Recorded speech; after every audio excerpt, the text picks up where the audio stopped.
Welcome to Suki வீட்டு சமையல். எல்லோருக்கும் வணக்கம். நான் உங்கள் ராஜேஸ்வரி பேசுகிறேன். இன்றைக்கி முசு முசு இலை போட்டு அடை செய்ய போகிறோம். இது முசு முசு இலை ஒரு கைப்பிடி. ஏற்கனவே அரிசி 2 மணி நேரம் ஊற வச்சுருக்கேன். அதில் 5 வரமிளகாய் போட்டிருக்கேன்.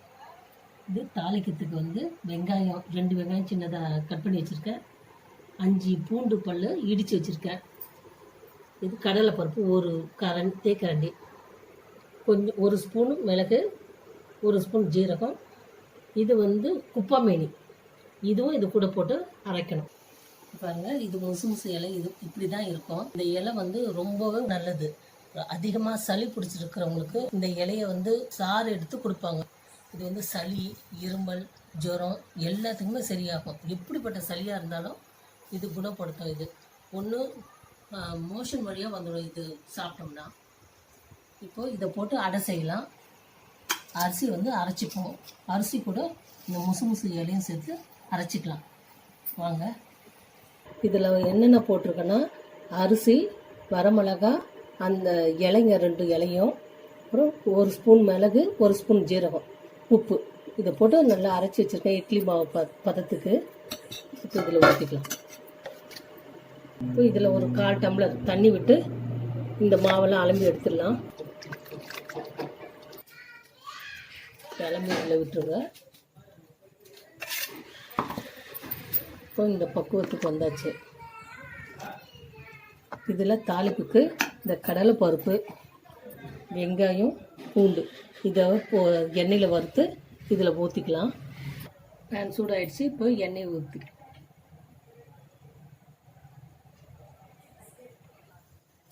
இப்போ எண்ணெய் நல்லா சூடாகிடுச்சு. தாளிப்பு கடுகு மட்டும் கொஞ்சம் போட்டுப்போம். கடலைப்பருப்பு போட்டுக்கலாம். கடலைப்பருப்பு ஏன் போடுறோன்னா, இந்த அடை சாப்பிடும்போது நல்லா கிறிஸ்பியாக இருக்கும், சாப்பிடவும் நல்லா டேஸ்ட்டாக இருக்கும். அதுக்காக தான். நல்லா பொரிஞ்சாச்சு. இப்போ வெங்காயம் போட்டுக்கலாம். வெங்காயம் கூடவே இந்த பூண்டை தட்டி வச்சுருக்கோம், அதையும் போட்டுப்போம்.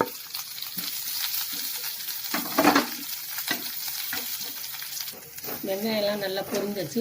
இதில் நான் ஏன் காஞ்ச மிளகாய் போடலைன்னா, இதில் போட்டு அரைச்சிருக்கோம்.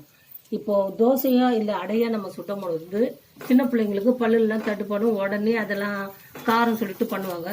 ஆனால் இது கூட நம்ம போட்டு அரைச்சிட்டோம்னா அது தெரியாது, நல்லா இருக்கும். ஆனால் இப்போ இது பொரிஞ்சாச்சு, எடுத்துடலாம். எடுத்து இதில் கொட்டிடுவோம்.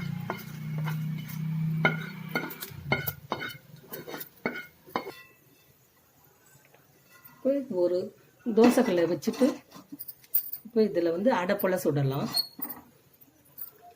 இதை நல்லா மிக்ஸ் பண்ணிக்கோங்க. பாருங்க, இப்போ இட்லி மாவு பதத்துக்கு இருக்கு. ரொம்ப தண்ணியாக இருந்தால் அடை போல இருக்காது, அப்புறம் தோசை போல ஆகிடும். இது அடை போல இருந்தால் தான் நல்லா இருக்கும்.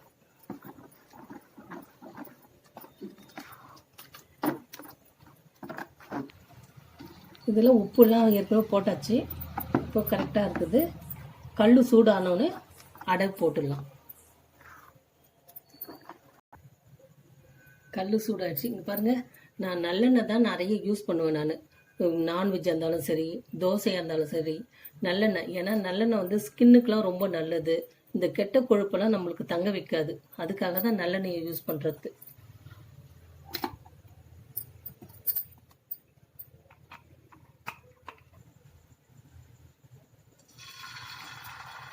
பாருங்க, இப்போ அடை மாவு பக்குவத்துக்கு இதை அரைச்சி எடுத்துக்கோம்.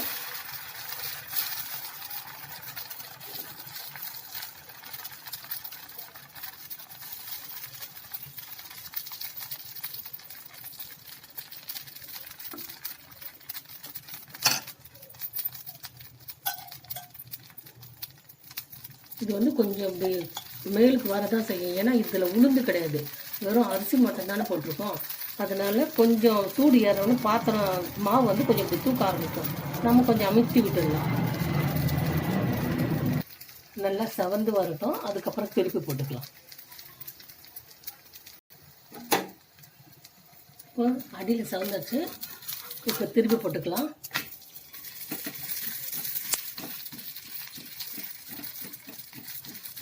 திருப்பி போட்டுட்டோம். இப்போ அந்த சைடும் இதே போல் கொஞ்சம் வெந்து வரட்டும். இது வந்து டைமிங் கிடையாது, இது வேகிற அளவுக்கு நமக்கு தெரியும், இதை பார்க்கும் போதே தெரிஞ்சிடும்.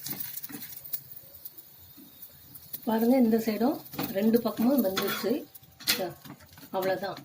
இதுக்கு வந்து டைமிங்லாம் கிடையாது. நம்ம தோசைலாம் சுடுறோம் இல்லையா, அதே தான். ஒரு பக்கம் வந்துட்டால் திரும்பவும் இன்னொரு பக்கம் இப்படி திருப்பி போட்டு எடுக்கணும், அவ்வளோதான். இப்போ இது நல்லா வெந்துடுச்சு, இதை எடுத்துடலாம்.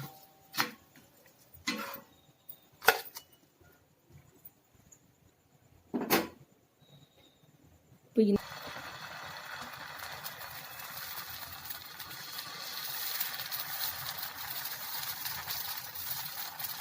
இது கொஞ்சம் கனமாக தான் வரும். இது ரொம்ப தோசை அளவுக்குலாம் வராது, அடை போல தான் இருக்கும் இது.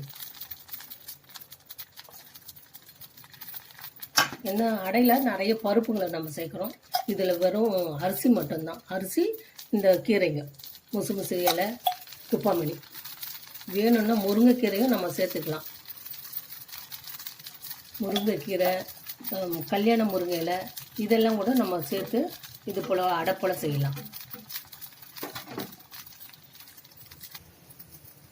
இன்னொரு அடையும் ரெடி ஆயிடுச்சு. இப்போ கேஸ் ஆஃப் பண்ணிக்கலாம்.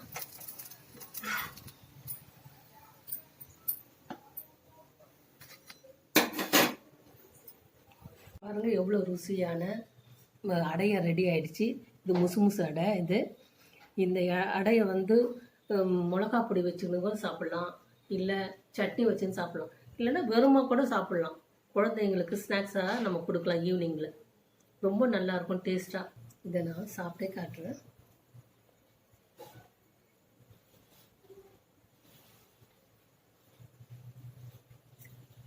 பாருங்கள், எவ்வளோ ருசியாக இருக்குது.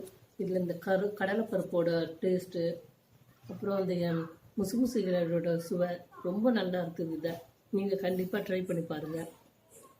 இன்னொன்று, இது குழந்தைங்களுக்கு எப்படி தரலான்னா, சின்ன குழந்தைங்களா இருந்தால் ஒரு 4 இலை முசு இலை, இந்த குப்பாமணி, இது 2த்தையும் எடுத்து 2 உப்புக்கல் போட்டு கையில் ஏதாச்சும் ஒன்று போட்டு நசுக்கி சாறு எடுத்து அது குழந்தைங்களுக்கு மாதத்துக்கு ஒரு முறை தரலாம். அப்போ அந்த குழந்தைங்களுக்கு மோஷன் வழியாகவே அந்த சளி வந்துடும். எல்லாத்துக்குமே சளி பிடிச்சிட்டா உடனே டாக்டர்கிட்ட போகணுன்னு அவசியம் இல்லை. இது போல் கை வைத்தியமாக நாட்டு மருந்துங்க எவ்வளோ இருக்குது. இதை வந்து நம்ம கொஞ்சம் யூஸ் பண்ணிக்கணும். எல்லாத்துக்குமே டாக்டர்கிட்ட போயிட்டு குழந்தைங்கள வந்து இது பண்ணிடாதீங்க. இதெல்லாம் வந்து நம்ம கடைப்பிடிக்கணும். இந்த நாட்டு மருந்துன்றது, இந்த கீரை வகைகளெல்லாம் வந்து நாம் தான் வந்து இப்போ இருக்கிற ஜெனரேஷனுக்கு நம்ம சொல்லி கொடுக்கணும். இல்லைன்னா இது போல் மூலிகைலாம் இருக்குதா இல்லையான்னு கூட தெரியாமல் அழிஞ்சு போயிடும். இதை வந்து இப்போ நாம் திரும்பவும் கடைப்பிடிக்கணுன்றத என்னோடய வேண்டுகோளாக வைக்கிறேன் நான். இந்த வீடியோ உங்களுக்கு பிடிச்சிருந்தா லைக் பண்ணுங்கள், உங்கள் ஃப்ரெண்ட்ஸுங்களுக்கும் ஷேர் பண்ணுங்கள், எங்கள் சேனலுக்கு சப்ஸ்கிரைப் பண்ணுங்கள், மறக்காமல் பெல் பட்டனும் ப்ரெஸ் பண்ணுங்கள். அடுத்த வீடியோவில் உங்களை சந்திக்கிறேன். நன்றி, வணக்கம்.